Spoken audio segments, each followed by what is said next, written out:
সোনা চাঁদ পিতলা ঘুঘু আপনি আসুন। উনি বললেন ফখরুল পালাবো কোথায়, আপনার ঠাকুরগার বাসায় জায়গা দিবে। দেখতে দেখতে 15 বছর, সামনে আরো 5 বছর, মানুষ বাঁচে কয় বছর? ফখরুল আন্দোলন হবে কবে? নাম আমি বলতে চাই না। দীর্ঘদিন যে স্বৈর শাসক জগদ্দল পাথরের মধ্যে আমাদের ঘাড়ে চেপে বসেছিল, ছাত্র জনতার বিপ্লবের মধ্য দিয়ে সেটির অবসান ঘটেছে। আজকে এখানে বসে সেই কথাগুলোই মনে হচ্ছে। কথা বেশি বলবো না আমি। আমাদেরকে অনেক উপহাস করা হয়েছিল, পরিহাস করা হয়েছিল, ব্যঙ্গ করা হয়েছিল।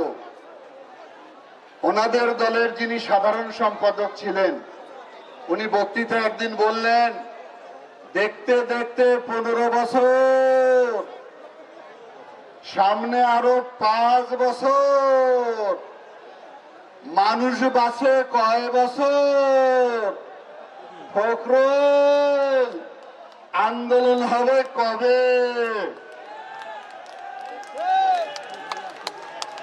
নাম আমি বলতে চাই না। আন্দোলন হয়েছে। ওবায়দুল কাদের কোথায় পালিয়েছেন আমরা জানি না। উনি বললেন ফখরুল পালাবো কোথায়, আপনার ঠাকুরগার বাসায় জায়গা দিবে। আমি মনে করি আমাদের মহাসচিবের বাসার সব দরজা খোলা রয়েছে।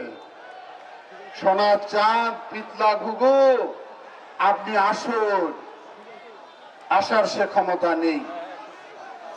প্রশাসনকে জানতে চাই, এরকম একজন দুর্ধর্ষ গণতন্ত্র হত্যাকারী লুটপাটকারী দলের সাধারণ সম্পাদক বাংলাদেশ থেকে কিভাবে পালিয়ে গেল তা জানতে চাই।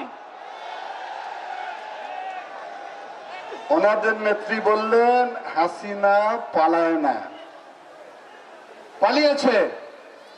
এদের পালার অভ্যাস নতুন নয়। স্বাধীনতার উৎসলগ্নে বাংলাদেশের মানুষ যখন স্বাধীনতা সংগ্রামে উন্মুখ, তখন তাদের নেতা আত্মসমর্পণ করে পাকিস্তানে গিয়েছিলেন। আর এই বাংলাদেশ শহীদ রাষ্ট্রপতি জিয়াউর রহমান স্বাধীনতার যুদ্ধের ঘোষণা দিয়ে যুদ্ধ করেছেন। আমাদের প্রিয় নেত্রী দেশনেত্রী বেগম খালেদা জিয়া 9 বছর স্বৈর শাসকের বিরুদ্ধে আন্দোলন করে গণতন্ত্রকে মুক্ত করেছেন। আমাদের এই সময়ের প্রিয় নেতা তারেক রহমান দীর্ঘ 16 বছর আমাদেরকে নেতৃত্ব দিয়ে বাংলাদেশের মুক্তিকামী মানুষকে একটি গণতন্ত্রের পথে এগিয়ে নিয়ে গেছে।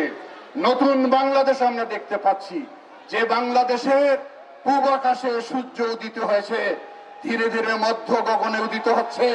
যে আলোয় আলোকিত হবে বাংলাদেশ, যে বাংলাদেশ হবে বৈষম্যমূলক বাংলাদেশ, যে বাংলাদেশ হবে মেধাভিত্তিক বাংলাদেশ, যে বাংলাদেশ হবে সাম্যের বাংলাদেশ, যে বাংলাদেশ হবে সম্প্রীতির বাংলাদেশ, যে বাংলাদেশ হবে গণতান্ত্রিক বাংলাদেশ, যে বাংলাদেশ প্রতিটি মানুষ নির্বাচনে তার ভোটাধিকার প্রয়োগ করে তার নেতা নির্বাচন করার সুযোগ পাবে। আমরা সেই সময়ের অধীর আগ্রহে অপেক্ষা করছি। আর বিলম্ব না করে অতি সত্বর নির্বাচনের রোডম্যাপ ঘোষণা করা হোক। কারণ একটি দেশ একটি রাজনৈতিক দলের সরকার দ্বারা সুষ্ঠুভাবে পরিচালনা করা সম্ভব। সুতরাং আমি কথা বাড়াতে চাই না। আমরা মনে করি যাদের আত্মত্যাগে, যাদের সংগ্রামে বাংলাদেশের এই নতুন সমাজ, নতুন বাংলাদেশ সৃষ্টি হয়েছে, আগামী দিনে যেন তাদের আত্মদানকে আমরা চিরদিন মনে রাখি। এই কথা বলে আমি আমার বক্তব্য এখানে শেষ করলাম। আল্লাহ হাফেজ। বাংলাদেশ জিন্দাবাদ। শহীদ রাষ্ট্রপতি